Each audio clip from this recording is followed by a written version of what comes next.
حمدا كثيرا لمن قال يا أيها الذين آمنوا اتقوا الله حق تقاته ولا تموتن إلا وأنتم مسلمون أشهد أن لا إله إلا الله وحده لا شريك له وأشهد أن محمدا عبده ورسوله أما بعد فقال الله تعالى في كتابه الكريم وأعوذ بالله من الشيطان الرجيم يا أيها الذين آمنوا اتقوا الله وقولوا قولا سديدا يصلح لكم أعمالكم ويغفر لكم ذنوبكم ومن يطع الله ورسوله فقد فاز فوزا عظيما وقال رسول الله صلى الله عليه وسلم اتق الله حيثما كنت وأتبع السيئة الحسنة تمحوها وخالق الناس بخلق حسن. Ikhwat iman, ikhwan dan akhwatilah, jemaah salat maghrib, silaturahim dan thalabul ilmi Masjid Ihya Sunnah yang dirahmati dan dimuliakan Allah Subhanahu wa taala. Alhamdulillah, sampai malam ini Allah masih memanjangkan umur kita. Sejatinya adalah memberi kesempatan kepada kita untuk meningkatkan iman kita, meningkatkan ilmu kita, dan meningkatkan amal kita. Karena dengan iman, dengan ilmu, dan dengan amal, Allah akan mengangkat derajat kita.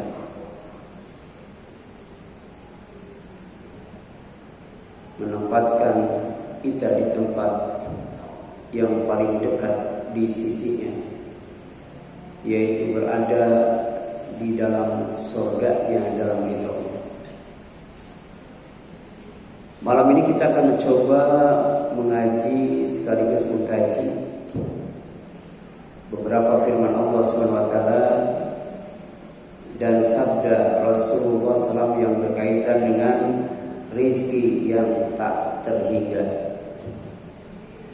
Rizki artinya pemberian, dan pemberi rizki yang terbaik adalah Allah Subhanahu wa taala. Di antaranya kesenangan yang lebih menyenangkan dibandingkan dengan hiburan apapun. Jadi berhibur itu untuk mendapatkan kesenangan, tapi ada kesenangan yang lebih menyenangkan dibandingkan dengan hiburan apapun, yaitu rizki yang terbaik dari Allah Subhanahu wa ta'ala. Yang kedua adalah keuntungan yang lebih menguntungkan dibandingkan dengan bisnis apapun. Jadi kalau berhibur untuk mendapatkan kesenangan, kalau berbisnis untuk mendapatkan keuntungan, dan ternyata kesenangan dan keuntungan merupakan rizki anugerah dari Allah Subhanahu wa taala. Di dalam Al-Quran surat Al-Jumu'ah ayat 11 dijelaskan, wa idza ra'au tijaratan aw lahwan faddu ilaiha wa tarakuka qa'iman. Dan manakala mereka melihat bisnis dan permainan, mereka menuju kepada bisnis dan permainan itu serta meninggalkan engkau, yaitu Rasulullah, sedang khutbah dalam keadaan berdiri. Kul, katakan oleh Muhammad, ma indallah, apa yang ada di sisi Allah, apa yang dijanjikan oleh Allah SWT lewat mendengarkan khutbah yang ternyata bisa dipalingkan oleh bisnis dan hiburan, bisa dipalingkan oleh bisnis dan permainan. Dan apa yang ada di sisi Allah dan apa yang dijanjikan oleh Allah khairum minal lahwi wa minat tijarah, lebih baik daripada permainan, lebih baik daripada hiburan, dan lebih baik daripada bisnis atau perdagangan. Kenapa? Wallahu khairur raziqin. Karena Allah sebaik-baik rezeki. Jadi rezeki dalam Islam itu tidak hanya sebatas materi, bukan duit saja, bukan kendaraan saja, bukan mobil saja, bukan tanah saja, bukan rumah saja. Ternyata kesenangan itu rezeki dari Allah. Demikian pula dengan keuntungan. Orang lain terpapar corona, kita tidak. Orang lain mati terpapar corona, kita tidak. Berarti kita termasuk orang yang diberi keuntungan oleh Allah Subhanahu wa ta'ala. Orang mampu beli sepatu tapi tidak punya kaki. Kita tidak punya sepatu tapi punya kaki. Mending mana ya? Mending mana ya? Kita tidak punya mobil tapi bisa naik mobil. Sementara ada orang yang punya mobil tapi tidak boleh naik mobil. Ada itu. Ada jamaah itu. Dioperasi jantung 7 jam itu baru selesai. Biasanya biayanya 70 juta. Tapi setelah itu tidak boleh naik mobil. Padahal di rumah mobilnya banyak, nggak boleh naik mobil. Kita nggak punya mobil tapi bisa naik mobil. Naik Jaklingko, naik busway. Ini rezeki dari Allah Subhanahu wa ta'ala. Berupa kesempatan untuk menikmati fasilitas yang ada. Nah, rezeki yang tak terhingga adalah rezeki yang tak terhitung, nggak bisa dihitung dengan matematik, dan tak ternilai betapa sangat agung, sangat tinggi, sangat suci, sangat mulia di sisi Allah SWT. Dan hanya Allah yang tahu jumlah dan besarnya. Ya. Bayangkan sholat sunat rawatib qobla subuh nilainya lebih baik daripada dunia dan isinya. Kira-kira kalau diuangkan itu dunia dan isinya tuh berapa rupiah, berapa dolar, berapa euro itu. Bagi orang yang bertakwa dapat ampunan dari Allah dan surga yang kaplingnya seluas langit dan bumi. Seluas langit dan bumi itu berapa meter ya? Seluas langit dan bumi itu berapa hektar? Kalau 1 meter 3,5 juta ya. Berapa kapling surga yang luasnya seluas langit dan bumi? Tak ternilai, tak terhitung ya. Inilah rezeki yang tak terhingga. Sampai kata Allah, wa ma tuqaddimu li anfusikum min khairin tajiduhu indallahi huwa khairu wa a'dhama ajra.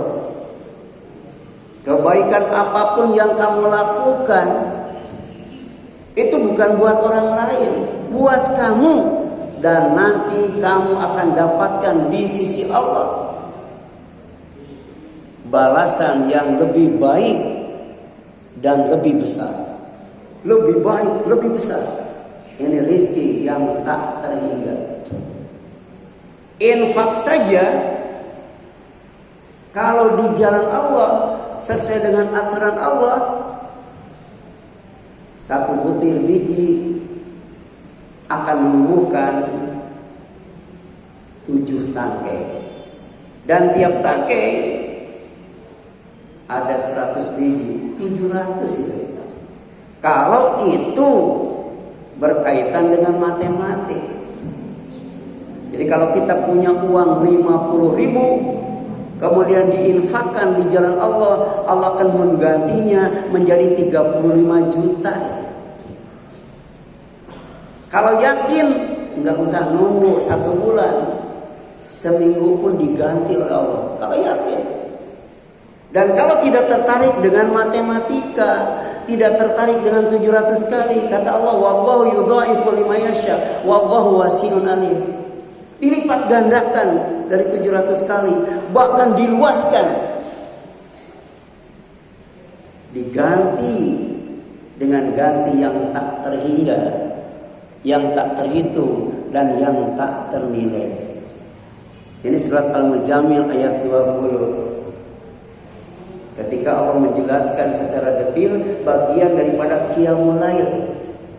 Jadi qiyamul lail itu bukan hanya zikir saja, bukan hanya baca Al-Quran saja, bukan hanya sholat tahajud saja, bukan hanya istighfar saja, bukan hanya berdoa saja. Berbagi kebaikan di malam hari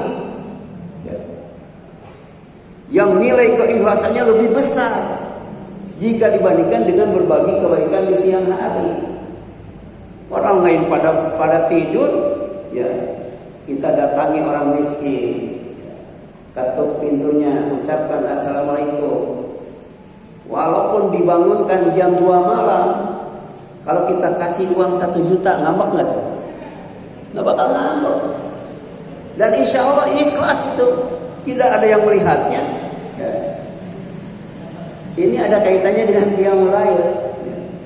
Wa faqra'u ma tayassara minhu wa aqimus shalah wa atuz zakat. Ya, itu kan? Wa aqridullaha qardan hasanah. Itu bagian daripada qiyamul lail itu. Ya. Di antaranya adalah berbagi kebaikan. Bisa uang, bisa makanan, bisa pakaian. Tetangga anaknya mau sekolah belum punya buku, belum punya tas, belum punya seragam. Habis sholat tahajud, datang di rumahnya, ketuk pintunya, kasih itu semuanya. Ya. Insya Allah tidak ada kebaikan yang paling afdal setelah mengucapkan la ilaha illallah selain daripada memasukkan rasa senang, rasa gembira ke dalam hati orang yang beriman. Dan ini sekali lagi bagian dari qiyamul lail, surat Al-Muzammil. Kemudian rizki yang tak terhingga adalah rizki yang diberikan Allah kepada orang-orang yang bertakwa. Pedomannya Al-Quran, orang yang bertakwa itu. Dan dijanjikan oleh Allah rizki yang tak terhingga. Yang pertama, apa? Orang yang bertakwa itu selalu ada jalan keluar. Dalam hidupnya tidak akan menemukan jalan buntu itu. Sehingga tidak bingung menghadapi dan mengatasi masalah. Sebab ini jaminan dari Allah, wa may yattaqillaha yaj'al lahu makhraja. Jadi siapa yang takut kepada Allah, takut kepada keagungan Allah, takut kepada azab Allah, takut kepada murka Allah, takut kepada laknat Allah, kemudian melaksanakan perintahnya, meninggalkan larangannya, serta menjaga diri agar tidak melakukan dosa dan maksiat, maka Allah kasih jalan keluar. Jadi setiap persoalan yang dihadapi, termasuk corona, Allah kasih itu jalan keluarnya. Ini surat At-Talaq ayat 2. Yang kedua, orang yang bertakwa itu selalu ada kecukupan. Selalu, setiap kali butuh selalu ada.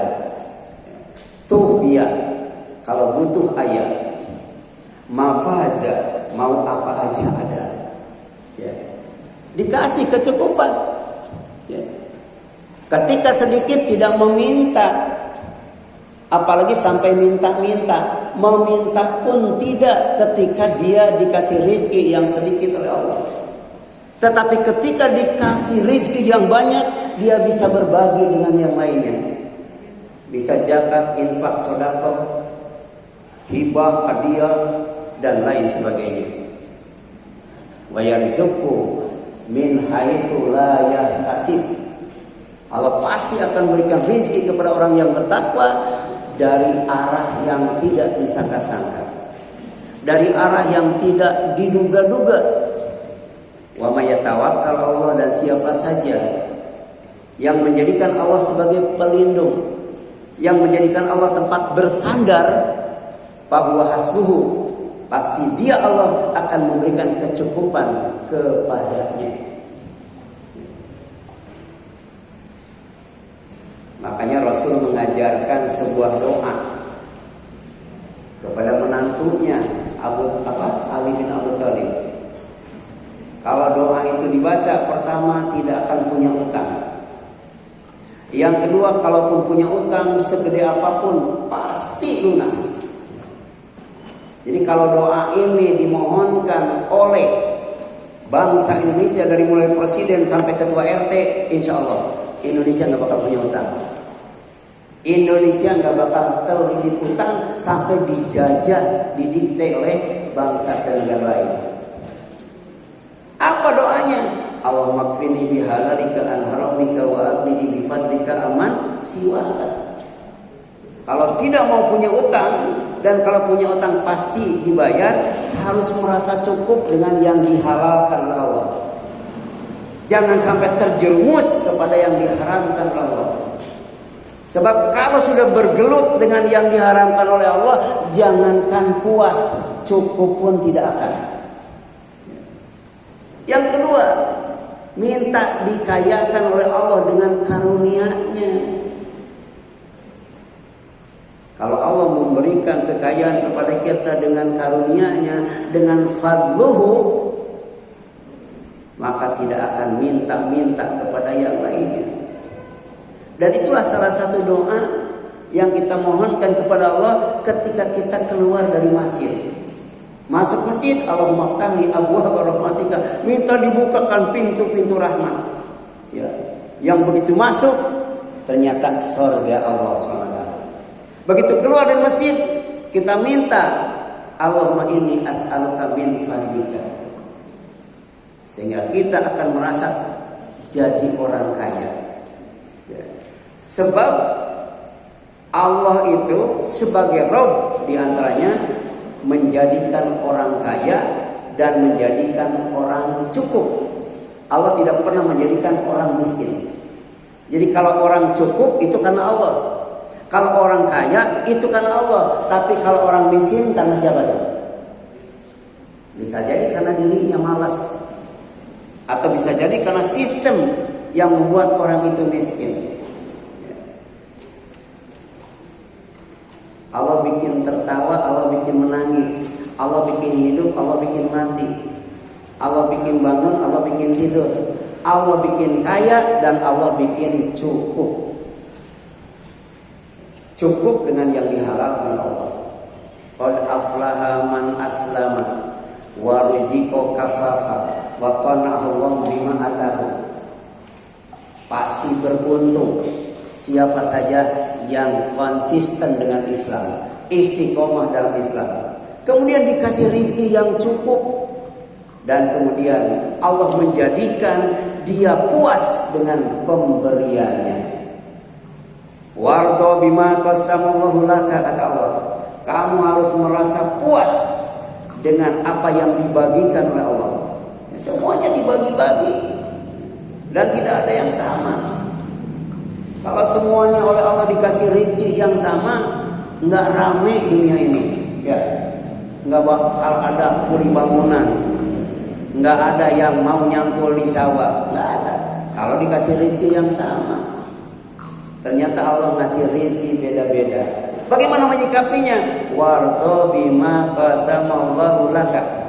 Kamu harus ridho, harus senang, harus puas dengan apa yang dibagikan oleh Allah kepadamu berupa rezeki. Takul agnanas, pasti kamu akan menjadi orang yang paling kaya. Jadi orang kaya itu bukan karena duit, ya. Orang kaya bukan karena rumah, bukan karena kendaraan, bukan karena aset-aset yang berharga. Tapi kaya itu terletak pada keriduan, kepuasan, kesenangan dalam menerima rezeki dari Allah Subhanahu wa ta'ala. Kemudian orang yang bertakwa itu oleh Allah dikasih rezeki yang tak terhingga apa? Selalu ada kemudahan. Selalu ada kemudahan. Tidak sulit menghadapi dan mengatasi persoalan yang rumit.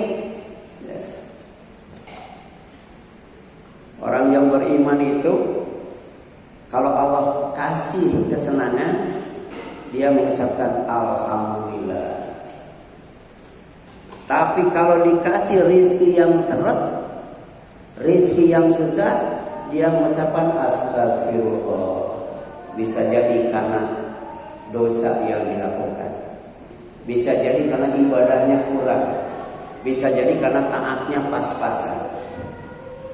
Tapi ketika dihadapkan kepada persoalan yang berat, orang yang beriman, dia akan mengucapkan la haula wala quwwata illa billah. Tidak ada daya, tidak ada kekuatan kecuali dengan daya dan kekuatan Allah Subhanahu wa ta'ala. Makanya orang yang dekat dengan Allah, orang yang dicintai oleh Allah, Allah akan jadikan tangannya menjadi tangan orang itu. Jadi genggamannya kuat. Kakinya akan menjadi kaki orang itu, langkahnya kuat. Kemudian dalam waktu yang sama, pendengarannya, penglihatannya, Allah akan jadikan penglihatan dan pendengaran dia tajam, itu melihat dan mendengarnya. Kalau dia berdoa, doanya akan dikabulkan. Kalau dia minta perlindungan, akan dilindungi oleh Allah Subhanahu wa ta'ala. Orang yang dekat dengan Allah, orang yang dicintai Allah, insya Allah dia akan jadi orang yang kuat. Tidak ada yang bisa mengalahkannya. Dia akan menjadi orang yang cukup, dan dia akan menjadi orang yang aman dan selamat dalam hidup ini. Apa kata Allah? Wa may yattaqillah yaj'al lahu min amrihi yusra. Dan siapa saja yang bertakwa kepada Allah, Allah jadikan baginya dari urusannya menjadi mudah. Menjadi mudah, dimudahkan urusannya oleh Allah Subhanahu wa ta'ala. Ada sahabat yang mulia, pakar ekonomi, ahli ekonomi Islam, menjadi sahabat yang terkaya. Dia ingin jadi orang miskin. Dia beli kurma busuk supaya tidak ada yang beli. Beli itu kurma busuk banyak banget, dengan harapan dia tidak mendapatkan keuntungan yang banyak. Tapi ternyata yang ngatur rezeki bukan dia. Yang ngatur rezeki adalah Allah Subhanahu wa ta'ala. Ternyata pas dia beli kurma busuk, waktu itu banyak sekali orang yang butuh dengan kurma busuk. Sehingga kurmanya jadi mahal itu. Malah jadi untung besar itu. Jadi untung besar. Itulah cara Allah mengayakan hambanya. Kemudian yang selanjutnya, ini janji Allah kepada orang yang bertakwa, ditutup semua kesalahan. Ini rizki yang tak terhingga, sehingga di dunia tidak dihinakan, di akhirat tidak dinistakan. Kesalahan dan kejahatannya itu tidak diketahui oleh orang lain, tidak jadi aib. Dia korupsi, nggak ketangkap KPK.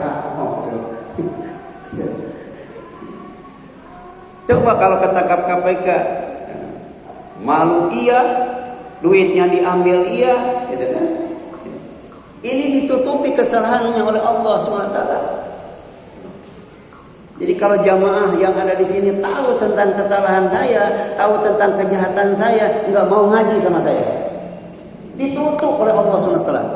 Dan kita tidak boleh membongkarnya, tidak boleh menceritakan kesalahan kita, kejahatan kita, aib kita, masa lalu kita kepada yang lain. Wa may yattaqillah yukaffir anhu sayyi'ati. Dan siapa saja yang bertakwa kepada Allah, Allah akan menutup darinya kesalahannya, kejahatannya.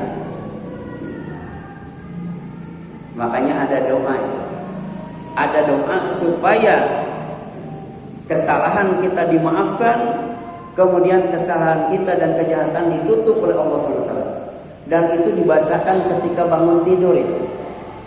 Rabbana faghfir lana dzunubana wa kaffir anna sayyi'atina wa tawaffana ma'al abrar. Ya Allah, ampuni semua dosa kami.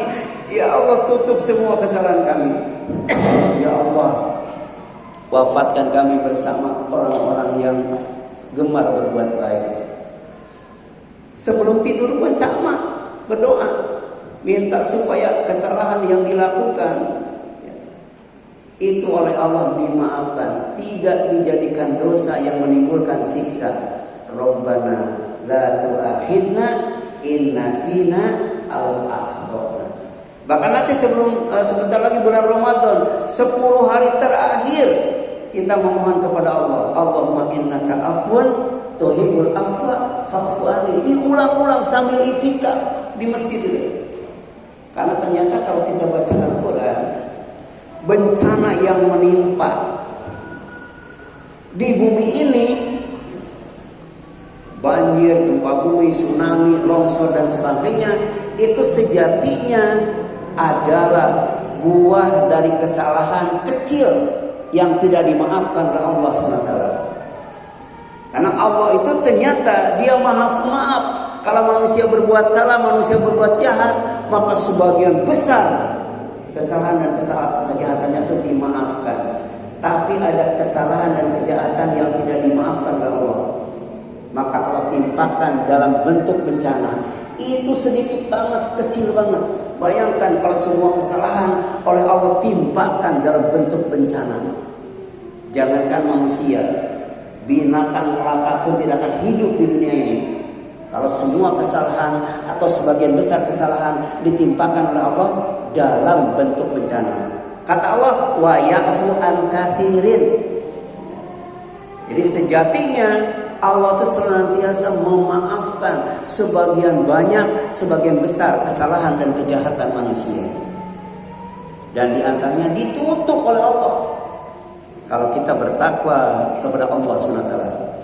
Dan yang kelima, diberi pahala yang sangat besar dan berlipat ganda. Kalau manusia berbuat jahat, berbuat salah, tidak akan dibalas kecuali dengan balasan yang sama. Tapi kalau berbuat baik, minimal dibalas 10 kali. Ya. Man jaa bil hasanati falahu asyru amsalihha. Siapa yang datang menghadap Allah membawa kebaikan, baginya akan dibalas 10 kebaikan. Wa man jaa bis sayyiati fala yujza illa mithlaha. Dan siapa yang membawa kejahatan, membawa kesalahan, tidak akan dibalas oleh Allah kecuali dengan balasan yang serupa. Dalam surat Al-Qasas, Allah berpesan kepada kita, wa ahsin kama ahsanallahu ilaika. Kamu harus berbuat baik sebagaimana Allah berbuat baik kepadamu. Coba, bisa nggak tuh ya? Ada tetangga ngirim singkong 1 kilo. Kita disuruh berbuat baik seperti Allah berbuat baik kepada kita. Tetangga ngasih singkong 1 kilo, berapa harus kita balas? 10 kilo. Ada nggak yang begitu? Itu akhlak Allah tuh, yang diperintahkan oleh Allah supaya kita berbuat baik kepada sesama manusia itu seperti Allah berbuat baik kepada kita. Asin kama ahsanallahu ilaika. Apalagi tadi dibalas sampai 700 kali, dibalas sampai dilipat gandakan, dibalas sampai diluaskan. Itu adalah ihsannya Allah SWT. Kemudian kita lanjutkan, wa may yattaqillah yakfir anhu sayyiati wa yu'tim lahu ajra. Siapa saja yang bertakwa kepada Allah, pasti Allah menghapus kesalahan-kesalahannya, ya, menghapus kesalahan-kesalahannya dan akan melipat gandakan pahala baginya. Wa may yattaqillah yukafir anhu sayyiati wa yu'tim lahu ajra. Sehingga hidup kekal abadi dalam kesenangan dan kemewahan surgawi. Di surga itu manusia disenangkan oleh Allah, tapi juga dimewahkan oleh Allah Subhanahu wa ta'ala. Baca nanti surat Al-Insan. Wa jazaahum bima sabaru jannata wa harira. Karena kesabaran mereka, Allah balas dengan 2 kebaikan. Pertama, jannatan, surga tempat bersenang-senang. Wa harira, kain sutra, hidup mewah di surga itu. Di dunia orang yang beriman tidak boleh hidup mewah. Nggak boleh makan pakai piring emas. Jangankan pakai piring emas, piring perak juga nggak boleh. Ya. Ini yang ditawarkan oleh Allah kepada orang yang bertakwa. Dihormati dan dimuliakan oleh Allah. Tidak dihinakan, tidak direndahkan, tidak dipermalukan di alam mahsyar. Ditempatkan kedudukannya pada hari kiamat di atas orang kafir yang selalu menghinanya pada waktu di dunia. Inilah pekerjaan orang kafir. Orang kafir itu selalu membuli Islam, membuli umat Islam, membuli Rasulullah, membuli Al-Quran. Allah saja dibuli itu oleh orang kafir. Bayangkan, azan yang disyariatkan Allah itu dibandingkan dengan anjing menggonggong. Makanya ulama itu ada 3. Pertama, ulama warasatul anbiya, ulama yang mengajak ke surga. Ada ulama ulama yang mengajak ke neraka. Ada yang ketiga, ulama apa coba? Yang ketiga. Yang ketiga ulama apa? Ya, pertama warasatul anbiya, mengajak ke surga. Yang kedua, ulama mengajak ke neraka. Yang ketiga ulama apa? Ulama asu. Ulama asu. Ulama yang suka membuli orang Islam tapi benci Islam, orang Islam tapi alergi Islam, orang Islam anti Islam. Ya, itu ulama asing namanya. Sampai ada pepatah mengatakan biarkan anjing menggonggong, kapilah tetap berlalu. Jangan dilayani, biarin aja begitu mah. Ya. Kemudian selanjutnya, ini dalilnya. Ya, di dunia orang yang beriman, orang yang bertakwa direndahkan serendah-rendahnya oleh orang kafir. Tapi nanti di akhirat orang kafir itu akan direndahkan, dinistakan oleh Allah di bawah orang yang bertakwa. Zayyana lil ladzina kafarul hayatad dunya.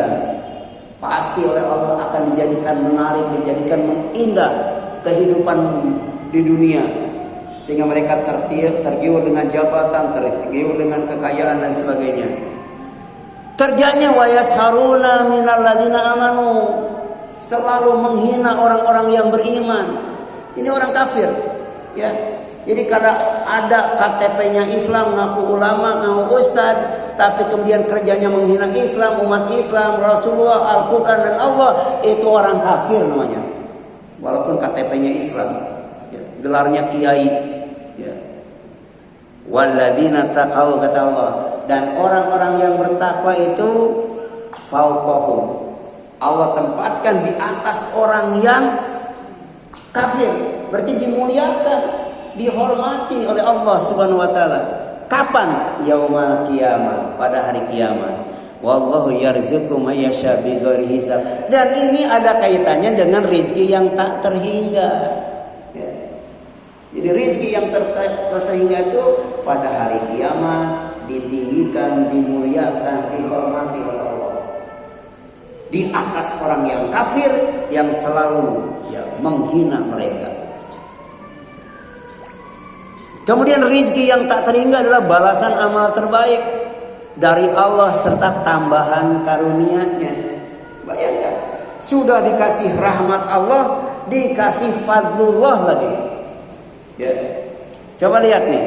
Liyajziyahumullahu ahsana ma amilu wa yazidahum min fadlihi, agar Allah membalas mereka dengan balasan yang lebih baik dari yang mereka lakukan, perbuat, amalkan, dan Allah akan menambah mereka dari karunia-Nya. Coba di dunia, bagi laki-laki punya istri paling banyak berapa? 4. Ya. Jangankan 4, 2 aja susah itu. 4 paling banyak. Tapi ternyata Allah kasih karunia yang lebih, yaitu di samping istri yang soleh di dunia yang akan jadi istrinya di surga, ditambah 70 bidadari. 70 bidadari. Ya. Dikasih 70 bidadari. Dan bidadari ini langsung jadi. Ya. Kalau manusia, Adam dari tanah, sedangkan turunannya dari air. Ya. Dalam surat Al-Waqi'ah, Inna ansha'nahunna insya'a.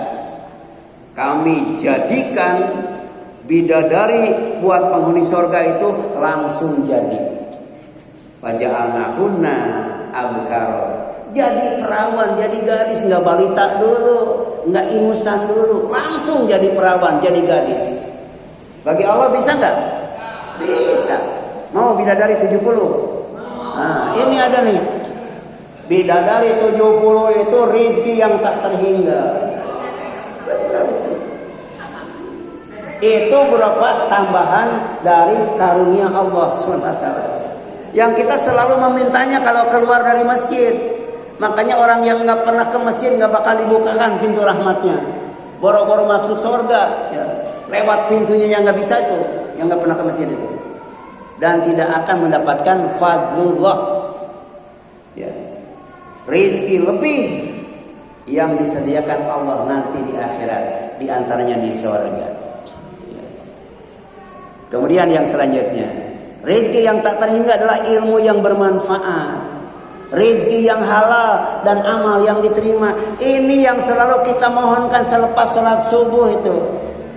Allahumma inni as'aluka ilman nafi'an wa rizqan thayyiban wa amalan mutaqabbalan. Itulah manusia yang ideal, pinter. Ilmunya bermanfaat untuk dirinya dan orang lain. Karena ilmunya bukan sembarang ilmu, ilmu syariat itu. Rizkinya baik, rizkinya halal. Halal hukumnya, baik zatnya, ya, dan amalnya dinilai oleh Allah SWT, diterima oleh Allah dan dibalas oleh Allah dengan balasan yang lebih baik. Itu yang kita mohonkan. Dan dibacanya setelah subuh. Artinya apa? Waktu subuh itu waktu yang terbaik untuk belajar. Jangan tidur para santri. Ya, ilmu yang paling mantap untuk dipelajari itu adalah waktu subuh, habis subuh. Yang kedua, cari rezeki juga waktu subuh. Sebelum kalau sudah siang dipatok ayam itu. Dan yang terakhir, rezeki yang terhingga adalah ilmu yang bermanfaat, rezeki yang luas, serta hidup yang sehat. Ya. Jadi sudah ilmunya bermanfaat, rezekinya luas, tidak sebatas materi, juga sehat. Itu yang kita inginkan. Mau sehat, mau kaya sakit-sakitan, mau miskin sehat-sehatan. Ya. Ini rezeki yang terhingga. Punya ilmu, dapat rezeki, sehat selalu. Ketika sakit, Allah kasih obat yang murah. Ketika sakit, Allah kasih obat yang mudah. Ketika sakit, Allah kasih obat yang mujarab. Dan ini doa selalu dimohonkan oleh Ibnu Abbas ketika beliau minum air Zam-Zam. Walaupun tidak ada air Zam-Zam, bisa air biasa. Ini doa ketika minum tuh, ya. Allahumma inni as'aluka ilman nafi'a wa rizqan wasi'a wa shifaan min kulli da. Ternyata air itu bisa menyembuhkan berbagai macam penyakit. Dan ini diakui secara medis, namanya hidroterapi, pengobatan dengan air. Ya, jadi kalau nanti mau minum, apalagi minumnya air Zam-Zam, Allahumma inni as'aluka ilman nafi'a wa rizqan wasi'a wa shifaan min kulli da. Ya Allah, semuanya aku memohon kepadamu ilmu yang bermanfaat, rezeki yang luas, dan obat untuk berbagai macam penyakit. Baru minum. Insya Allah, ya, hidup pinter, hidup diluaskan rezekinya, dihalalkan rezekinya, dan kemudian amalnya diterima, kemudian sehat walafiat. Amin ya Allah ya Rabbal alamin. Itu barangkali yang dapat disampaikan. Ada yang ingin ditanyakan sebelum ditutup? Silakan.